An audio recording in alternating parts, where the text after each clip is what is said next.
হুসাইন একবার বিশ্বনবীরে প্রশ্ন করলেন, নানা মানিল আমজাদ ইলাল্লাহ, বলেন তো নানা আল্লাহর কাছে কে বেশি দামি, আপনি নাকি আমি?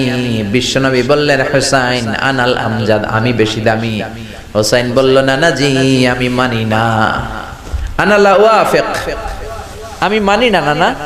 কেমন করে আপনি আমার চাইতে বেশি দামি হন?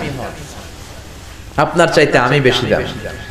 বিশ্বনবী বললেন, হুসাইন আমি হলাম নবীদের নবী, আখির নবী, বিশ্ব নবী, আর তুমি হলা আমার উম্মত, তোমার চাইতে আমি বেশি দামি। হুসাইন বলে, নানা জি আপনি ভুল বললেন, আপনার চাইতে আমি হুসাইন বেশি দামি। সুবহানাল্লাহ কইবেন না? বিশ্বনবী বললেন, কাইফা যালিক, কেমন করে এটা? হুসাইন বলল, নানা জি তাহলে বলেন তো আপনার আব্বার নাম কি? বিশ্বনবী বললেন, আমার আব্বার নাম হলো আব্দুল্লাহ। কি নাম? হুসাইন বলেন, আনা খালি আব্দুল্লাহ, লাইসা ক্বাবলাহু ওয়ালা বা'দাহু শাই। খালি আব্দুল্লাহ, সামনেও কোনো টাইটেল নাই, পিছনেও কোনো টাইটেল নাই। আমার আব্বার নাম আপনি জানেন নাকি? আমার আব্বা হলো শেরে খোদা, দুনিয়ার সব কাফির মুশরিকদের জন্য আল্লাহ আমার আব্বারে বাগ বানিয়ে পাঠিয়েছে। আমার আব্বা সাধারণ কোনো মানুষ নয়, বিশ্ব নবীর মেয়ের জামাই। আল্লাহু আকবার। আপনার আব্বা আব্দুল্লাহ কি কোন নবীর মেয়ের জামাই নাকি? বলেন। আমার আব্বার নাম হলো আলী কাররামাল্লাহু ওয়াজহা। বিশ্বনবী বললেন, তাই তো, আসলে তো তোমার আব্বা বেশি দামি। আবার হুসাইন প্রশ্ন করলেন, নানা বলেন তো আপনার আম্মার নাম কি? কি নাম বিশ্বনবীর মায়ের? তোরা দেখে যা আমিনা মায়ের কোলে, মধু পূর্ণিমারি সেথা চাঁদ দোলে, যেন উষার কোলে রাঙা রবি দোলে। তোরা দেখে যা আমিনা মায়ের কোলে, কুল মখলুকে আজি ধ্বনি ওঠে কে এলোই, কালিমা শাহাদাতের বাণী ঠোঁটে কে এলোই, পড়ে দুরুদ ফেরেশতা বেহেশতের দুয়ার খোলে। তোরা দেখে যা আমিনা মায়ের কোলে। আল্লাহু আকবার। বিশ্বনবী বললেন, আমার মায়ের নাম আমিনা। হুসাইন বলল, নানা জি আপনার মায়ের নাম যদি আমিনা হয়, জেনে রাখেন আমার মায়ের নাম হলো ফাতিমা, সাইয়্যিদাতুন নিসাই আহলিল জান্নাহ। জান্নাতে সর্বপ্রথম যেই মহিলাটা ঢুকবেন, ওই মহিলাটা হলো আমার আম্মা জান ফাতিমা। বিশ্বনবী ফাতেমারে এত ভালোবাসতেন, বিশ্বনবী বলতেন যে ফাতেমারে কষ্ট দেয় সেজন্য আমি নবীরে কষ্ট দেয়, আর যে ফাতেমার মনের মধ্যে আনন্দ দেয় সেজন্য আমি নবীরে আনন্দ দেয়। বিশ্বনবী কোনো সফরে গেলে সবার শেষে ফাতেমার সাথে দেখা করে বের হতেন, আবার সফর শেষ করে বাড়িতে আসার সময় সবার প্রথম ফাতেমার সাথে দেখা করতেন। ও নানা বলেন তো তাহলে কে দামি, আপনার আম্মা আমেনা নাকি আমার মা ফাতিমা? বিশ্বনবী আর কোনো কথা বলে না।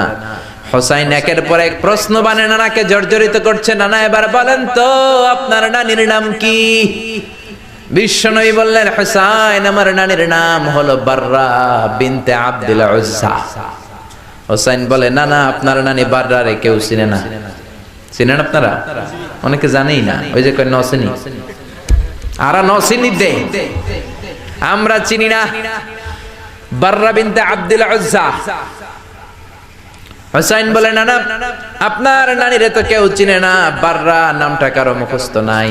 আমার নানির নাম আপনি জানেন নাকি? আমার নানির নাম হলো খাদিজাতুল কুবরা আত-তাহেরা। একটা মহিলাকে আরশের উপর থেকে আল্লাহ সালাম জানিয়েছেন, ওই মহিলাটাই আমার নানি খাদিজা।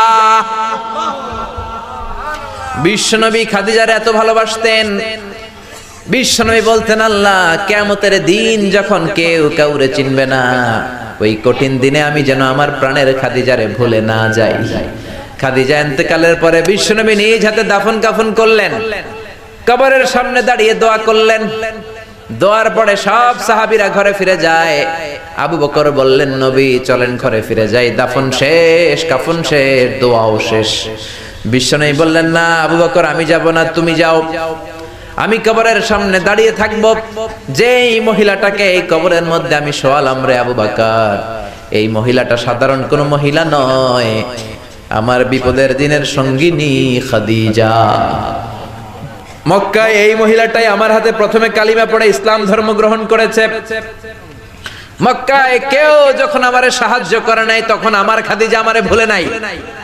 কেউ যখন আমারে শেল্টার দেয় নাই, সাহায্য করে নাই, খাদিজা আমারে সাহায্য করেছে।